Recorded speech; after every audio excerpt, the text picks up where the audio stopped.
Vuelvo y repito, si yo voy y tumbo un bosque, en el PIB me va a aparecer, en la contabilidad del Producto Interno Bruto, me va a aparecer el valor comercial de esos metros cúbicos de madera que saqué, pero en el PIB no va a aparecer la pérdida de los servicios ambientales que ese bosque prestaba, de donde yo sacaba agua, de donde había polinización para los cultivos de los vecinos del bosque, de la presencia de biodiversidad que va a ser fundamental para regular el funcionamiento de la vida. Esa parte sí no aparece en el PIB. En el PIB solamente va a aparecer la mano de obra de los corteros de la madera, va a aparecer la gasolina de los tractores que transportaron la madera, va a aparecer el valor comercial de esa madera que se puso en el mercado, pero en el PIB no va a aparecer las pérdidas de los servicios ecológicos que ese bosque prestaba. Y resulta que esas pérdidas son reales y sí golpean a la economía. Tan golpean a la economía que en el siguiente año, cuando ya no hay ese bosque, entonces resulta que se va a bajar la producción de los cultivos porque ya no hay abejas o aves para polinizar.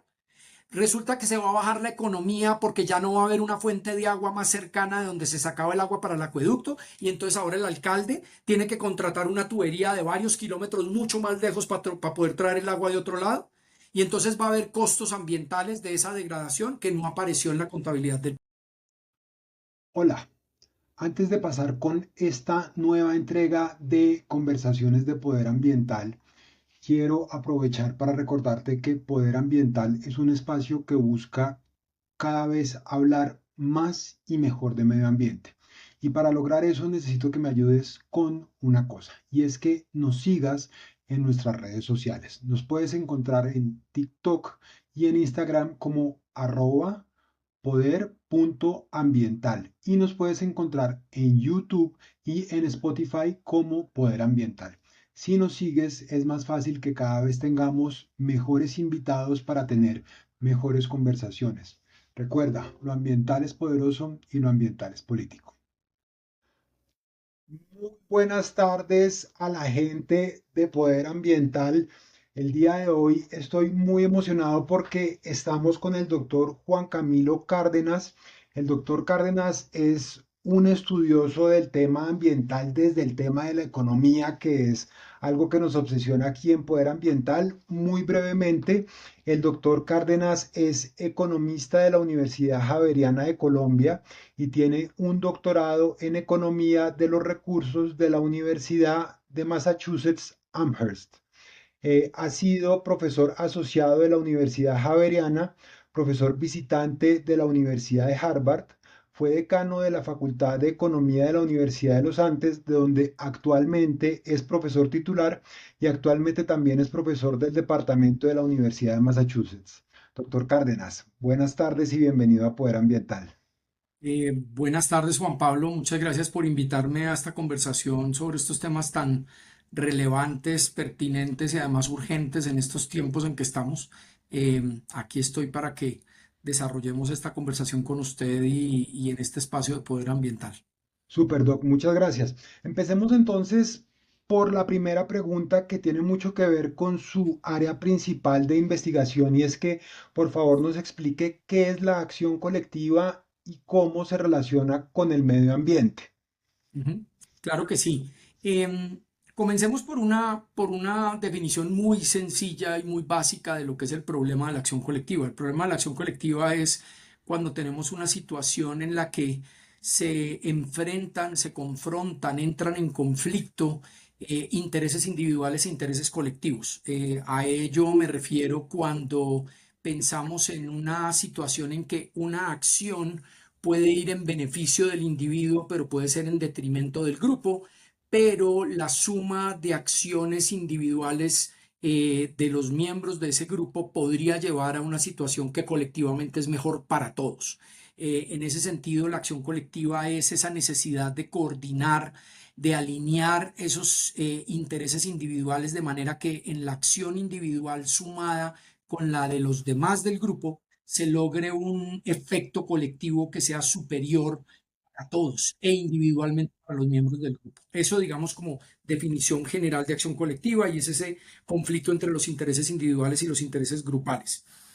¿Por qué es importante para el tema ambiental? Es muy relevante porque la inmensa mayoría de los retos ambientales de hoy en la humanidad, tal vez me atrevería a decir todos los retos ambientales hoy de la humanidad, desde los más locales hasta los planetarios, son en sí mismo un problema de interés individual versus interés colectivo, o en sí mismo un dilema de acción colectiva.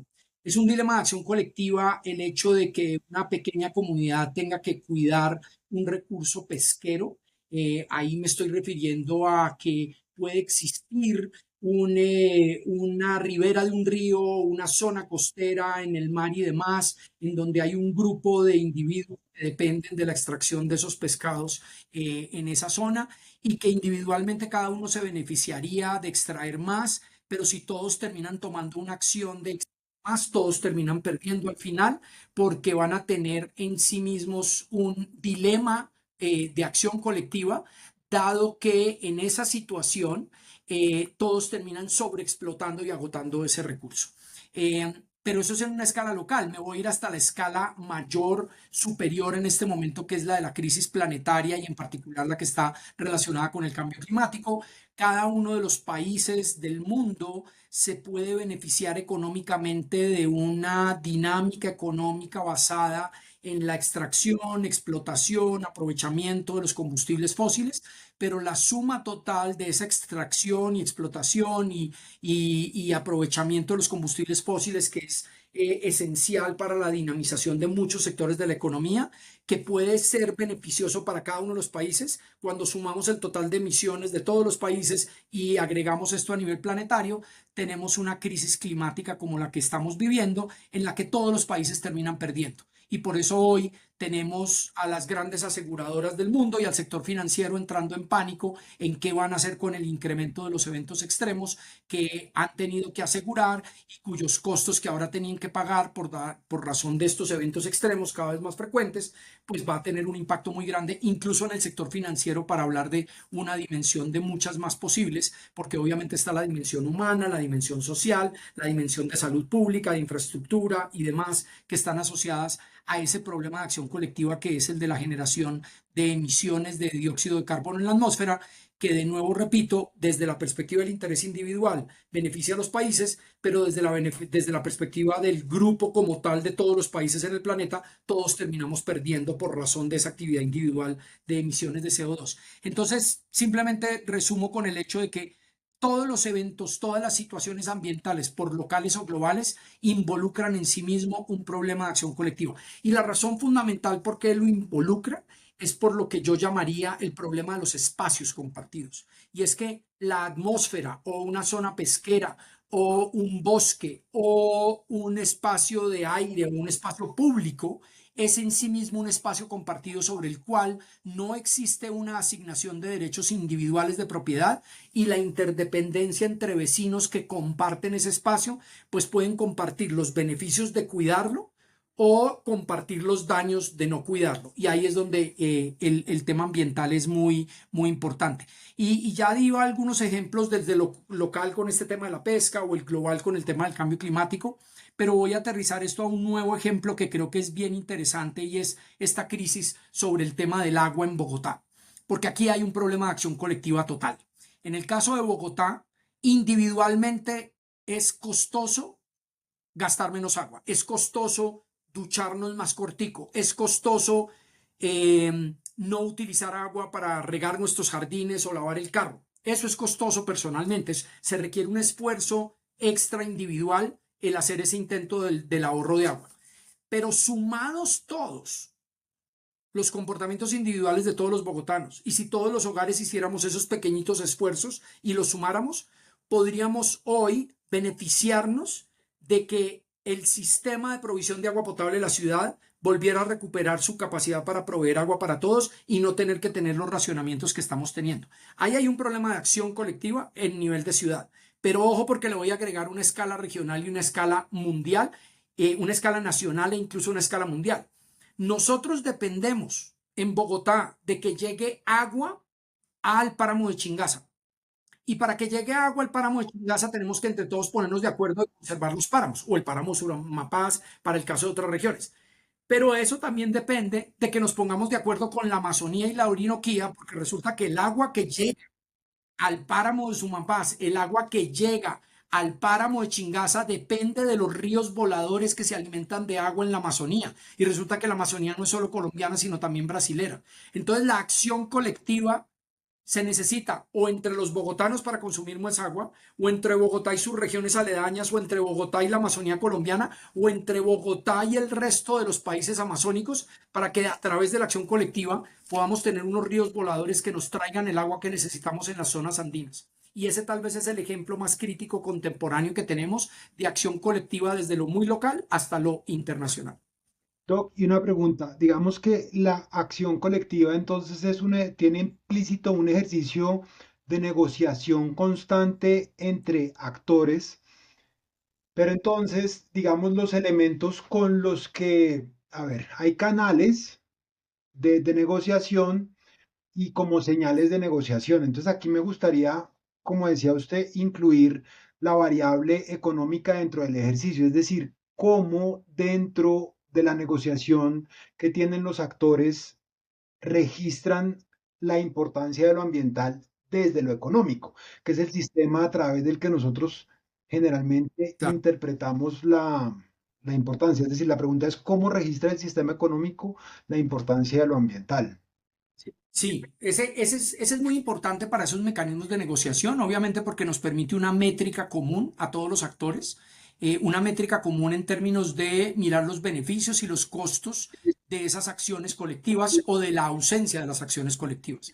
En ese sentido, tenemos que evaluar económicamente qué quiere decir que no nos involucremos en una acción colectiva a través de la coordinación, incluso la negociación, y cuánto nos cuesta a todos colectivamente no hacerlo. Esa es una parte del asunto. Pero otra parte del asunto es, en su pregunta, Juan Pablo, y es cómo el sistema económico convencional incorpora estos temas ambientales, porque muchos de esos temas ambientales no están, llamémoslo así, contabilizados. Pero no porque no estén contabilizados quiere decir que no existen. Claro que existen.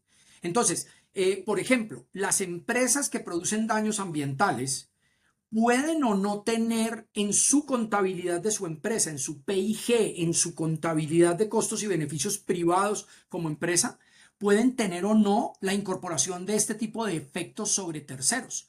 Obviamente, si los efectos de sus acciones como empresa afectan el bienestar de sus accionistas, incluso, por ejemplo, en el valor de las acciones, entonces la empresa empieza a internalizar en sus cuentas y decir, yo no voy a afectar el interés de mis accionistas cometiendo actos ambientales negativos que le hagan perder valor a las acciones o los intereses de los accionistas. Esa es una posibilidad de que se incorpore, llamémoslo así, dentro de las cuentas privadas de las empresas. Otra es que cuando las acciones ambientales se empiezan a vigilar y se empieza a hacer cumplir la ley que hace que las empresas tengan que pagar por sus platos rotos a través de, por ejemplo, impuestos verdes, impuestos a las emisiones, impuestos al uso del agua, impuesto al uso de los plásticos de un solo uso. Esa es otra forma que empiezan a aparecer incorporados en las cuentas privadas este tipo de casos, en donde el ente privado empieza a decir, ok, si yo tengo acciones con efectos negativos para el resto de la sociedad y ya el sistema tributario, el sistema regulatorio me empieza a exigir a mí que tengo que pagar por esas acciones, empiezan a aparecer dentro de las contabilidades de mis empresas. Pero sí hay instancias en que ni el sistema regulatorio, ni las cuentas privadas de accionistas y gerencia y demás de la empresa aparecen como contabilidad de los costos para terceros. Ahí tenemos que hacer un alto en el camino y decir cómo vamos a contabilizar eso. Y esa contabilidad, tanto desde la perspectiva privada o desde la perspectiva estatal o de la perspectiva de toda la sociedad, vamos a tener que incorporarla. En otras palabras, tenemos que hacer bien las cuentas. Pero no porque no aparezca en la contabilidad de la empresa o en la contabilidad de la entidad del Estado, no quiere decir que no exista un costo para la sociedad. Claro que existe un costo para la sociedad. Entonces podemos imaginarnos un daño ambiental que no aparece en la contabilidad de la empresa, no aparece en la contabilidad del Estado, pero a los seres humanos comunes y corrientes por ese daño ambiental les tocó gastar más plata en médicos para poder hacer tratamientos médicos porque se están tomando un agua contaminada o están respirando un aire más contaminado. Y ahí hay costos que no aparecen en la contabilidad de la empresa, pero sí aparecen en los bolsillos de los hogares. Y ahí es donde tenemos como sociedad y como aparato académico, como aparato regulatorio, como aparato de seguimiento, las institucionalidades que tenemos para ello, tienen que empezar a confluir esos datos, a recoger esos datos y decir, ok, esto es lo que le cuesta a la sociedad estos daños ambientales o esta pérdida de los bienes ambientales o esta degradación ambiental, así eso no aparezca ni en la contabilidad del Estado ni en la contabilidad del sector privado. Y ahí es donde tenemos unos grandes debates porque las métricas de desempeño económico que tenemos hoy, como por ejemplo la del Producto Interno Bruto, pues hoy todavía no están incorporando este tipo de cosas y tenemos que seguir empujando para Entonces, hacerlo. ¿qué es el Producto Interno Bruto? Digamos, si usted le fuera a explicar eso a alguien que nunca en su vida ha estudiado economía, ¿qué es el Producto Interno Bruto? De una manera muy sencilla. Voy a, Listo, y voy a hacerlo de una manera muy burda y muy gruesa, pero simplemente para que entendamos en qué estamos. Cada vez que hay una actividad económica que genera algo de producción o de consumo y que se le pueda imputar un valor económico a esa producción o ese consumo. Por ejemplo, en el lado de la producción, que pueda imputarle uno algún valor de a cómo se vendieron esos productos y teniendo en cuenta cuánto costaron los factores de producción de la producción, cuánto costó la mano de obra, cuánto costaron los materiales, la energía y demás. Podemos contabilizar eso en unidades monetarias y sumarlo en el lado de la producción, y desde la perspectiva del consumo hay cosas que podemos contabilizar porque un hogar cada vez que va a la tienda y compra algo que consume, pagó un precio por ese material que consumió o ese servicio que consumió, y eso también lo vamos sumando en el PIB. Entonces en el PIB estamos sumando todo lo que se produce y se consume en la sociedad. Pero vuelvo y repito, lo paradójico de esto es lo siguiente. Si yo voy a una droguería y tengo que comprar un medicamento porque me estoy enfermando por el aire que respiro o el agua que estoy tomando, eso sube el PIB porque hay un consumo.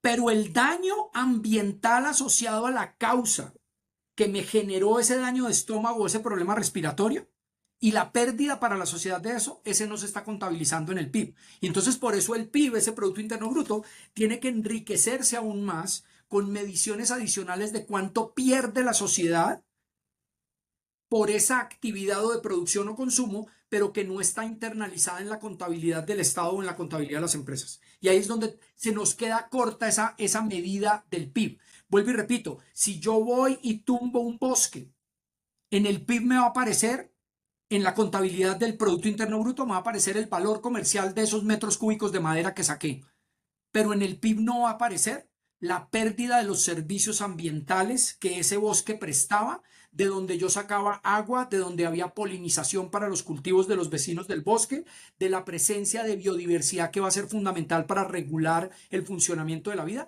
Esa parte sí no aparece en el PIB. En el PIB solamente va a aparecer la mano de obra de los corteros de la madera, va a aparecer la gasolina de los tractores que transportaron la madera, va a aparecer el valor comercial de esa madera que se puso en el mercado, pero en el PIB no va a aparecer las pérdidas de los servicios ecológicos que ese bosque prestaba. Y resulta que esas pérdidas son reales y sí golpean a la economía. Tan golpean a la economía que en el siguiente año, cuando ya no hay ese bosque, entonces resulta que se va a bajar la producción de los cultivos porque ya no hay abejas o aves para polinizar. Resulta que se va a bajar la economía porque ya no va a haber una fuente de agua más cercana de donde se sacaba el agua para el acueducto, y entonces ahora el alcalde tiene que contratar una tubería de varios kilómetros mucho más lejos para poder traer el agua de otro lado, y entonces va a haber costos ambientales de esa degradación que no apareció en la contabilidad del PIB. Yo, ahí, bueno, dos cosas. Yo una vez para preparar esta entrevista, yo escuchaba una analogía que usted decía que la naturaleza desarrolla unos procesos primarios que transforman energía para que las empresas puedan tener materias primas de muy alta calidad y lo hacen de forma gratuita, ¿cierto? Entonces, en la medida en la que la naturaleza va Exacto. perdiendo esa capacidad, el, el planeta como un todo va perdiendo eso. Entonces, el Producto Interno Bruto es algo de flujo, pero no toma en cuenta el capital, lo que cuesta eso. Exactamente. Entonces, en ese Exactamente. orden de ideas, hay, no me acuerdo el libro de Mariana Mazzucato, pero ella plantea que las cuentas nacionales son ejercicios políticos que reflejan como la importancia de las cosas. ¿Usted qué opina de eso y qué opina que se tiene que hacer para modificar eso? Claro. No, yo estoy totalmente de acuerdo con esa apreciación de que cualquier sistema económico de contabilidad, el que queramos hacer, tiene de por sí una posición política, tiene una posición de pensamiento. Y en ese sentido, fíjese lo interesante en ese llamado que usted hace, Juan Pablo.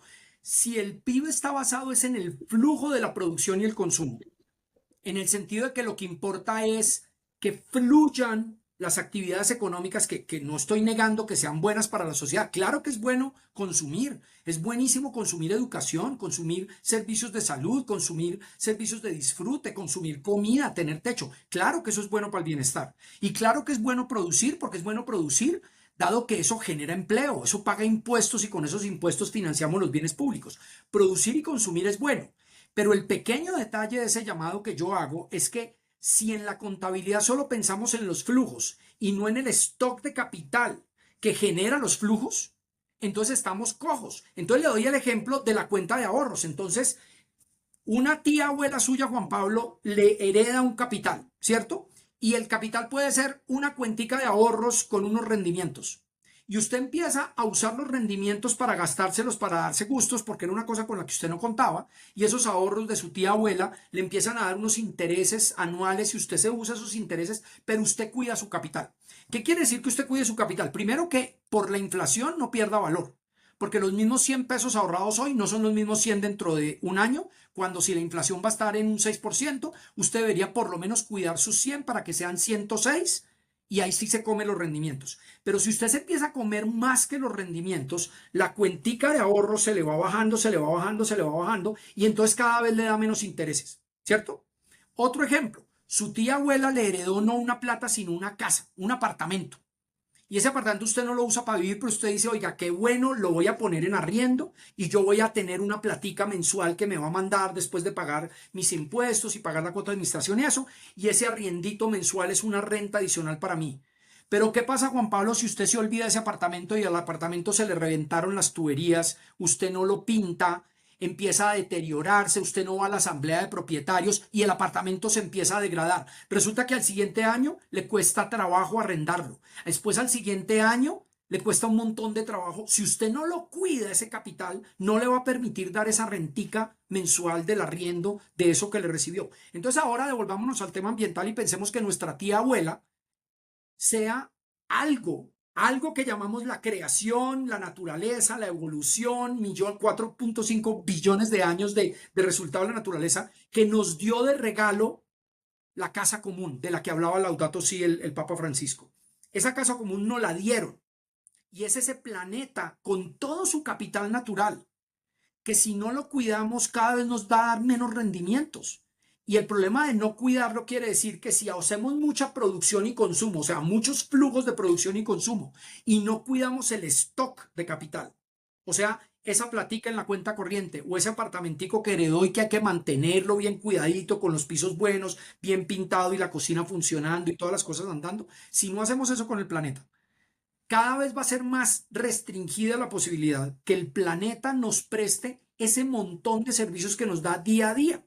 Y ese montón de servicios quiere decir poder tener un aire respirable, poder tener una capa de ozono que bloquea los rayos ultravioleta del sol. Eso quiere decir un planeta que nos provee los servicios ecosistémicos de regulación hídrica, de cuidado de las plantas y animales para poder tener polinización en los cultivos, un montón de cosas que la economía necesita. Y eso quiere decir que hay que cuidar el apartamentico, solo que el apartamentico se llama la casa común y es todo este planeta donde habitamos y ese es el stock que tenemos que Doc, cuidar. ¿y usted cuál cree que ha sido el impacto? Creo que usted ya lo mencionó, pero como para recoger la idea, ¿cuál es el impacto que ha tenido que el Producto Interno Bruto sea la métrica más importante para tomar decisiones sobre el medio natural? Es decir, ¿y qué pasa Sí. si no modificamos eso? Es decir, porque la, hoy inclusive los principales titulares son subió el Producto Interno Bruto y todo el asunto, pero eso es lo que genera noticia, ¿no? Entonces, ¿cuáles han sido las consecuencias de eso y a futuro qué va a pasar si se sigue siendo esa la métrica? Sí. El problema de fondo con esa métrica es incluso paradójico. Esa métrica del PIB, desde cuando se inició, y ustedes leen los trabajos originales de las discusiones técnicas, incluyendo Simon Kuznets que hablaba de eso, ellos alertaban que no deberíamos pensar que el PIB era una métrica última final para poder guiar la economía. Era una métrica de una de las cosas que necesitaban para poder medir cambios en la economía, pero como dicen muchas personas por ahí, cuando un indicador cuantificable se vuelve la meta, se nos olvidó el objetivo original. Y el objetivo original que se nos puede estar olvidando es el del bienestar de la sociedad. Sí, el PIB está correlacionado con bienestar, pero por lo menos hasta lo que fue el siglo XX. Pero en el siglo XX empezamos las grandes alertas de que esa métrica de PIB, que sí está correlacionada e incluso casualmente con el bienestar, empezó a quedarse corta porque no incluía todos estos daños ambientales que estamos hablando y que por lo tanto empezaba a ser una métrica errática, peligrosa, porque no incorporaba estas otras consecuencias que ya estamos viviendo hoy frente al cambio climático, frente a la crisis de biodiversidad o la crisis de contaminación, la triple crisis de la que se habla con frecuencia. Pero el problema es este, y es que los gobernantes están muy atados a seguir usando la métrica por un par de razones, creo yo, problemáticas. La primera, que esto es el problema de patear el balón para adelante en la cancha de fútbol. En últimas, yo puedo, incluso si reconozco el problema ambiental, posponerle las consecuencias al siguiente gobernante 4 o 6 años después, dependiendo del país. Y él verá cómo se las arregla. Y en ese sentido, el corto plazo basado en aumentar ese PIB de corto plazo puede generar muchos réditos políticos, en el sentido de que usted puede mostrar esas variables de flujo de producción y consumo que suben y decir, miren que hay más empleo, miren que hay más consumo, miren que hay más creación de industria, miren que hay más crecimiento de todas estas cosas materiales y de servicios, pero las consecuencias ambientales no las vamos a sufrir este año, las vamos a empezar a sufrir poquito a poco y de aquí para adelante. Mire, las consecuencias ambientales del crecimiento del PIB, por ejemplo, asociado al crecimiento del consumo y producción de combustibles fósiles que estamos viviendo hoy, se empezaron a construir hace 200 años. Hace 200 años empezamos con el boom de la revolución industrial a quemar, pero carbón a la lata y después quemar petróleo y gas natural, pero solo después de un tiempo se vio acumulado eso. Entonces los beneficios de esa actividad económica, por ejemplo, altamente intensiva en combustibles fósiles, se ven en el corto plazo y por lo tanto los gobernantes dicen, buenísimo porque yo así subo mi termómetro de PIB y puedo decir que miren cómo fui de buen gobernante. Y eso está asociado al segundo problema que yo veo con esta métrica.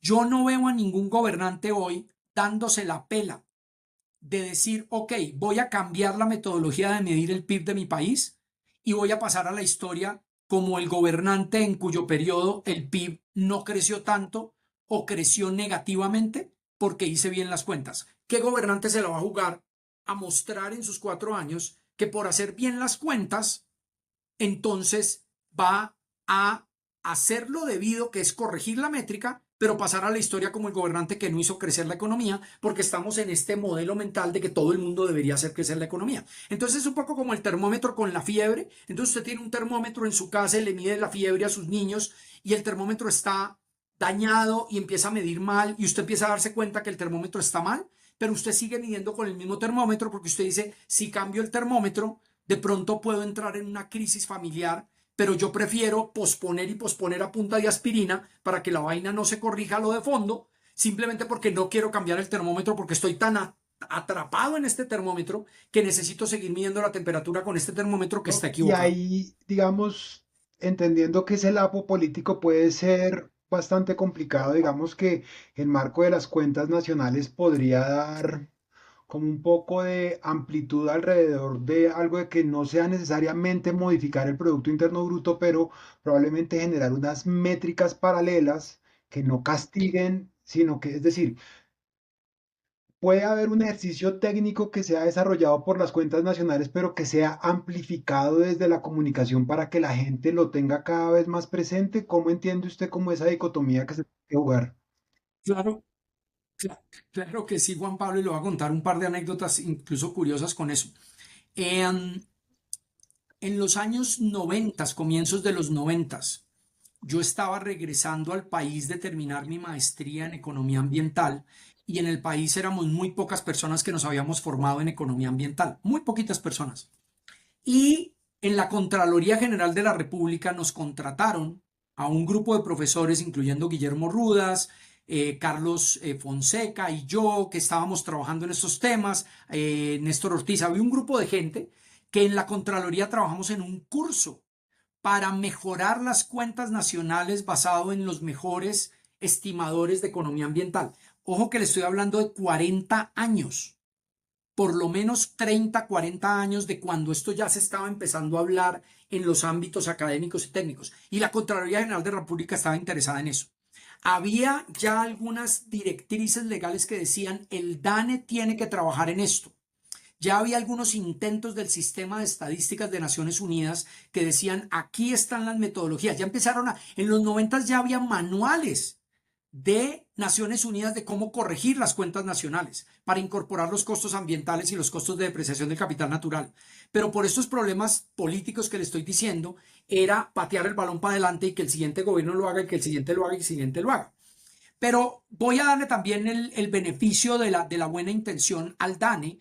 Hoy, si usted entra a Google y pone DANE cuentas satelitales ambientales o cuentas satélite ambientales, ya hay algunas cifras, ya hay algunos indicadores.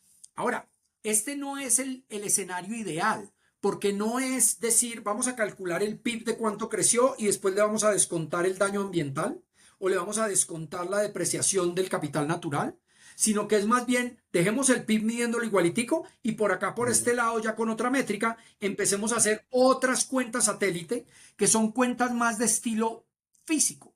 Entonces, en las cuentas satélite, si usted entra a la página del DANE, encuentra una cosa que se llama el Sistema de Contabilidad Ambiental y Económica, y entonces hay unas cuentas físicas, por ejemplo, de recursos minerales y energéticos. Entonces, ¿cuánta tierra tenemos? ¿Cuánta recurso agua hay? ¿Cuánta madera hay? ¿Cuántos son las existencias de los recursos en el subsuelo? En cuentas de flujos hay unas cuentas físicas también de flujos de energía, de flujos de agua, de flujos de materiales. Hay algunas cuentas de productividad e intensidad de uso de los recursos. Entonces, ya hay algunas cositas, pero ojo que lo que quiero resaltar aquí es que todavía no las están conectando con las contabilidades del PIB, sino que es por lo menos, volviendo a mi analogía de la temperatura con el termómetro, es, venga, sigamos usando ese termómetro que está equivocado, está sesgado, sigamos usando el termómetro, pero mientras tanto, utilicemos este otro instrumento y empecemos a medir con este otro instrumento otras cosas de los niños de la casa. Empecemos a medir otras cosas además de la temperatura con ese termómetro que tiene problemas y que todos sabemos que tiene problemas. Entonces, por lo menos le están midiendo el peso al niño o le están midiendo la cantidad de líquido que toma y la cantidad de veces que va al baño. Pero el termómetro per se no lo estamos tocando. Lo seguimos dejando ahí de nuevo por estos problemas de que hay un consenso todavía y un letargo y una inercia muy grande de que el PIB sigue siendo la métrica por excelencia de la medición del desempeño económico. Pero es curioso porque todos los economistas serios de este país y del resto del mundo, economistas serios, juiciosos, saben y reconocen que el PIB está incompleto y sin embargo nadie se da el lapo de cambiar ese termómetro. Entonces seguimos usando un termómetro que tiene problemas. El año pasado fue la reunión de Belém de Pará de todos los países amazónicos y ahí se hablaba de la posibilidad de generar como unos esfuerzos conjuntos de investigación entre los países. ¿Usted cree, por ejemplo, que si los países amazónicos tuviéramos un acuerdo del aporte de la Amazonía al Producto Interno Bruto o algo así sería, y sacáramos una métrica que fuera igual de fácil de interpretar del PIB, podríamos empezar a generar un movimiento global interesante para empezar a mover esa agenda? Totalmente de acuerdo. Le voy a dar un par de ejemplos. De hecho, hay una organización de un tratado de los Claro, países casi sí. amazónicos que se llama la OTCA, en donde sé que hay un interés en empezar a incorporar estos temas económicos, y ahí puede haber algunas buenas pistas. Y la segunda pista es la siguiente.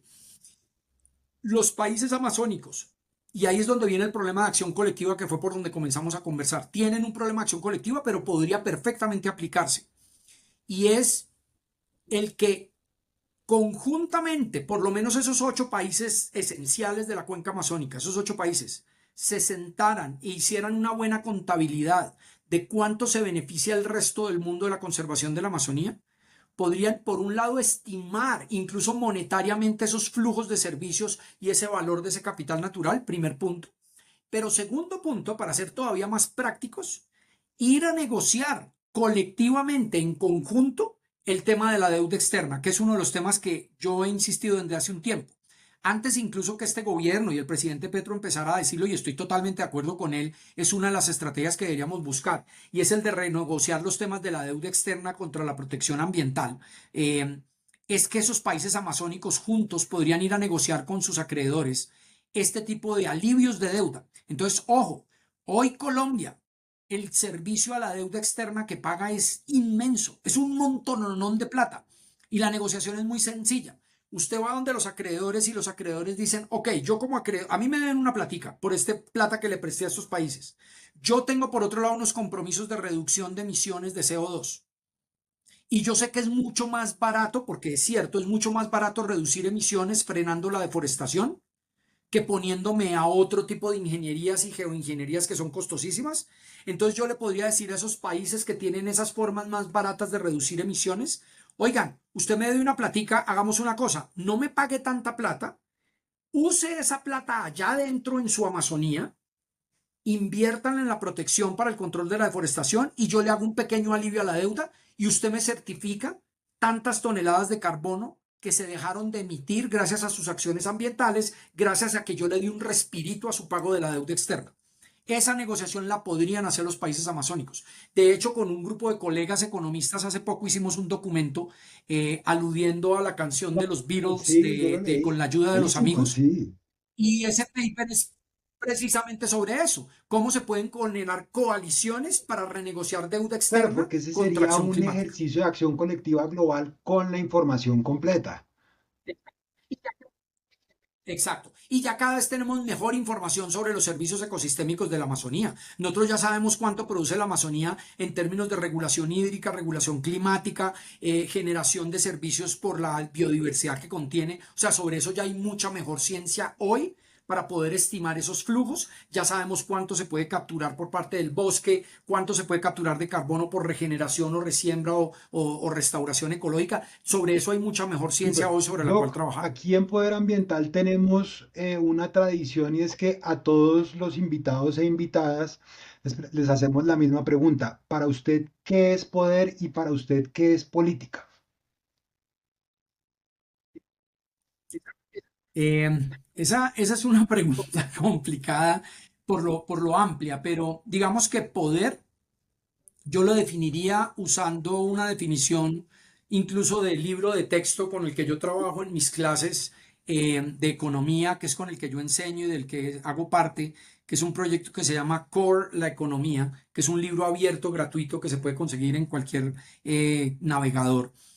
Y la definición de poder es, la voy a poner en estas palabras. Poder existe cuando existen dos jugadores que interactúan entre ellos y un jugador uno es capaz de lograr que el jugador 2 haga acciones que van en beneficio del jugador uno y vayan en detrimento del jugador 2. En ese sentido, cuando yo puedo hacer que alguien más haga algo que me beneficie a mí, e incluso ese alguien ve reducido su bienestar, yo tengo poder sobre esa persona. Ahora, habiendo dicho eso, yo no quiero decir que esto es un juego de suma cero. No tiene que ser que porque yo ejerzo poder sobre otro, lo que yo gane es lo que le quito al otro. Porque precisamente la acción colectiva es, si los dos nos ponemos de acuerdo, a los dos nos puede ir mejor. No se trata de un juego de suma cero en donde lo que yo gano lo pierde el otro. Puede ser que ambos ganemos, pero el poder es cuando yo ejerzo la capacidad sobre el otro, que el otro haga algo que va en beneficio mío. Y digamos que en ese sentido, aplicando esa lógica, ese poder se puede ejercer en cualquiera de las escalas, entre países, entre coaliciones, entre individuos, entre vecinos, entre socios, entre familiares. En muchas ocasiones nosotros podemos, digamos que, ejercer ese poder. Eh, yo creo que la política, para responder a su segunda pregunta en últimas, tiene que ver con la capacidad de resolver los problemas de acción colectiva. La política debería ser ese lenguaje y esa ciencia y ese ejercer la capacidad para propender por el interés o el bien común a través de los mecanismos en los que los miembros del grupo coordinan, ejercen poder y logran que el interés grupal se ponga por encima de los intereses individuales. Muchísimas gracias. Yo en la descripción del video voy a dejar el link del libro que usted acaba de mencionar para que la gente lo pueda mirar y le agradezco muchísimo por el espacio y por su investigación que es muy importante Claro para que este sí. país y para todo el mundo. Ujú. No, muchas gracias a usted, Juan Pablo, y a Poder Ambiental, y espero que nos Seguro que encontremos sí, en una nueva doctor. ocasión Muchas en gracias. estas conversaciones. Bueno, pues, que esté muy bien. Adiós.